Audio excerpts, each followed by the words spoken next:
offensive line grade out, in your opinion? Second. Not real well. I mean, that was obvious. I mean, run game. Well, let me qualify it this way. Run game, I thought they actually blocked pretty well. That the run statistics are a little deceiving because we had so much lost yardage, and then that's where we get to the pass game. Protections and it goes without saying we got to protect better than we did Saturday night. What do you see as kind of just over the course of a game, the accumulation of the hits that Ryan was taking? Well, you don't want your quarterback to get hit that many times. I mean, it's fairly obvious. Do those things have a cumulative effect over time?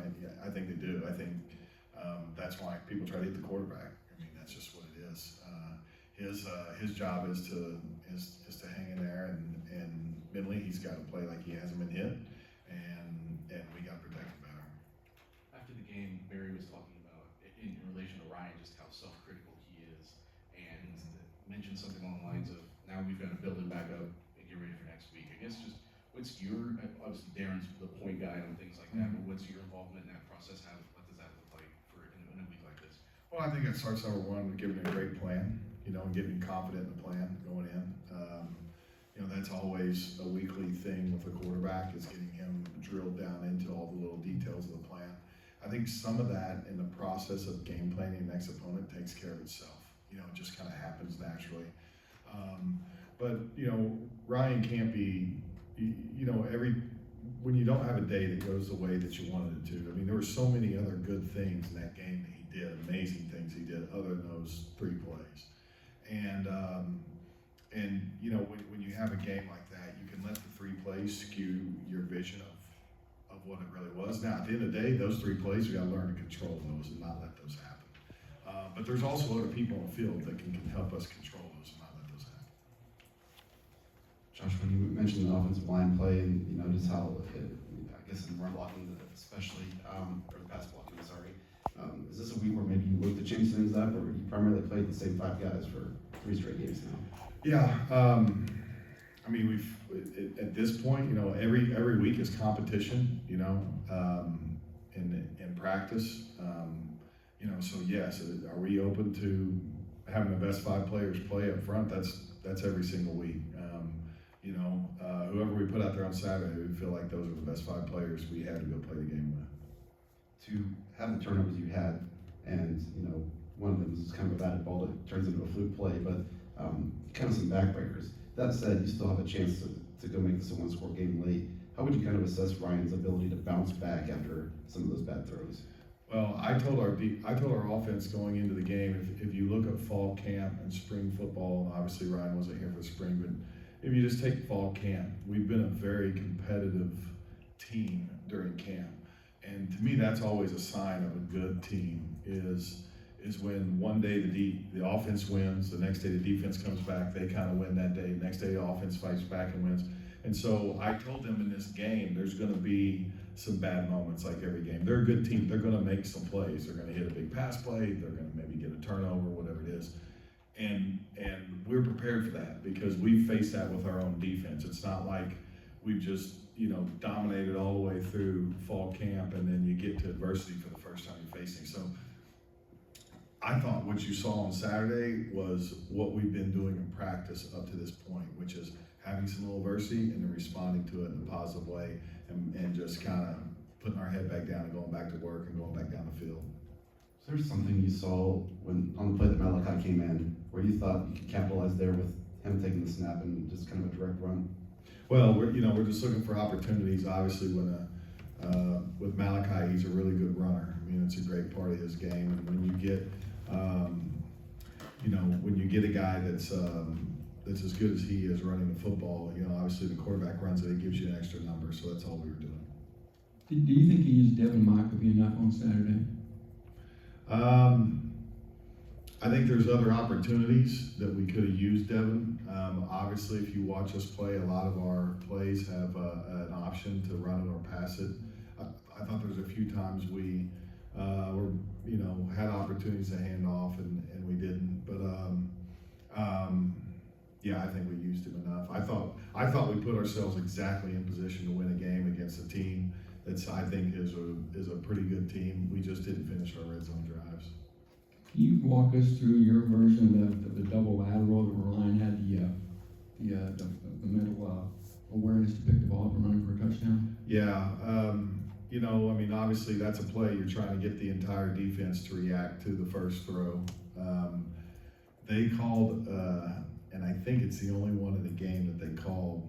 They called a will linebacker, kind of blitz to the outside of the defensive end into the boundary versus that play. And so it just, as things would have it, as fate would have it, that was like the perfect call for that play. Ryan was really heads up. Beginning with, we shouldn't have thrown the ball back there. We should have just tucked it and ran it. But obviously we were playing to be aggressive and go score. But Ryan was really heads up. He blocked him out, and then he went and got the football. He recognized it was a backwards pass. We did not practice that pass being backwards, but he recognized it was a backwards pass, and he went and got the ball and went and scored. Actual Tuggle, coach, looked like a breakout game for him. Just talk about his development thus far. Yeah, just getting better every day at little things. He's obviously physically gifted. He's strong. He can play against press, and he can get off press, and he's doing it better and better every day. And so he's a young guy that's learning the game, but we have a really bright outlook on his future.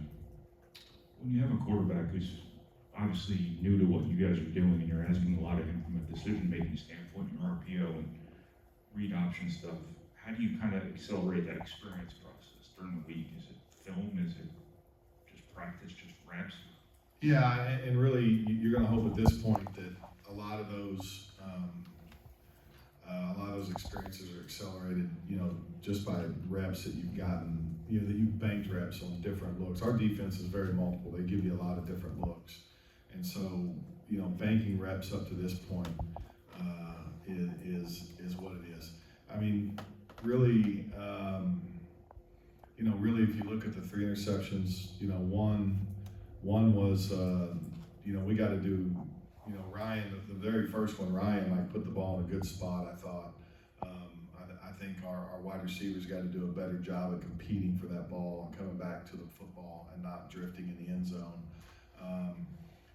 The second one, when we got the pressure that turned into the pick six, I thought, one, we got to be better in protection. We made a mistake up front.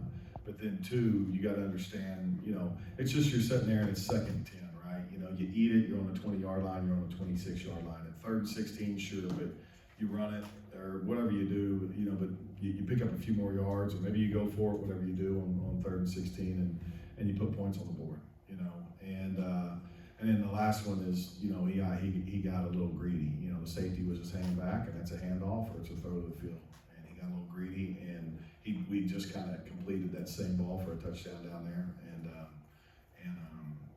So it is what it is. Listen, I share in those mistakes just like the players make them.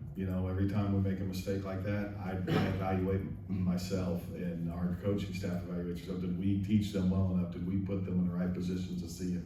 So did we give them enough reps at it to do it right? So, we're all in this thing together. I told them that this morning. We're not pointing a finger at anybody, but I do, the one thing I took out of Saturday's performance, we moved the ball up and down the field. We got to the red zone 6 times. We had 2 touchdowns, a field goal, and we had 3 turnovers. And I thought that's a pretty stout defense. They've got some good personnel over there. Their D-line is,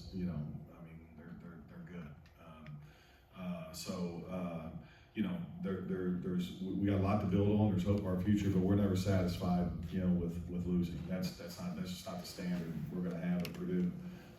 So we're disappointed, but we know what we can be, and our job now is to go be that by getting better at the details. Coach, just comment on the Notre Dame defense, driving some issues right now. Chris Ash is new coordinator. Just what you've seen thus far of at Irish D. Well, they look very similar. Obviously, at the last stop we played them, or last stop I competed against them the last 3 years. So they look very similar on defense. They're big and strong up front. They move around. They're very aggressive in their movements. Linebackers blitz. Their linebackers are kind of notorious for some of the hardest hitting blitzers through the middle in college football. They do a really nice job with it. And in the secondary, you know, they are what they've been. They've got a really good corner. They've got some other really good DBs that are good at man coverage, and they're going to challenge you by getting up, you know, in your face and man-to-man, and force you to get off man coverage to complete the ball and win routes. Why was Armand Branch such a limited part of the offense on Saturday? Ahmad? Yep. We felt like EJ, it's just back to one of those things you asked earlier with the offensive line, felt like EJ had been practicing really well, and then Ahmad had a little issue. He got poked in the eye during the game, which held him out for a little bit.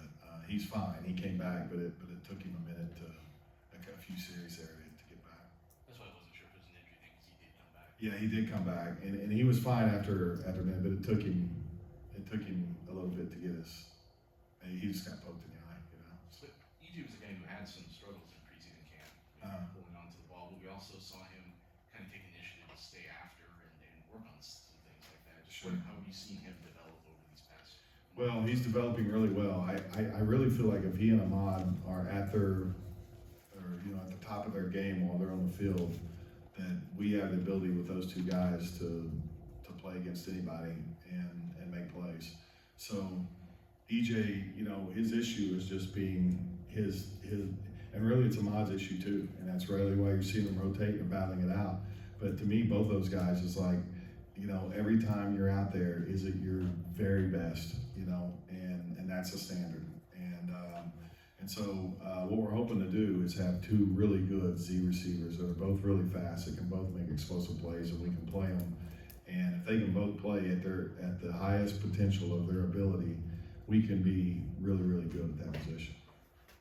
Any more questions for Coach Henson? All right, thanks, Coach.